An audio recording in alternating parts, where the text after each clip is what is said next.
కానీ నువ్వు దేవుని కలిగి ఉన్నావు, నువ్వు బాప్తిజం అనుభవంలో ఉన్నావు, లేదా దేవుని చిన్ననాటి నుండి సండే స్కూల్ అనుభవంలో ఉన్నావు, దేవుని శక్తి నీకు తెలుసు, వాక్యం వింటున్నావు, అన్నీ నువ్వు విన్ని నేర్చుకుంటున్న వ్యక్తిగా నీవు ఉండి దేవుని మందిరంలో క్రమంగా ఉన్నావా? దేవుని మందిరంలో క్రమంగా ఉన్నావా?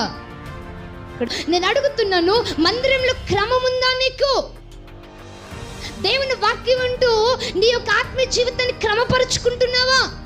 దేవుని వాక్యం వింటూ నీ యొక్క జీవితాన్ని క్రమము గుండా నడిపిస్తున్నావా? అంటే వాక్యానుసారంగా నడిపించుకుంటున్నావా?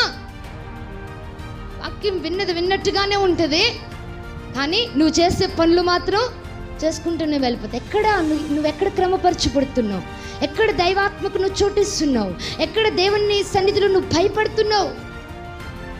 చాలామంది యవ్వన పిల్లలు నేను గమనించినప్పుడు నేను చూసింది ఇదే.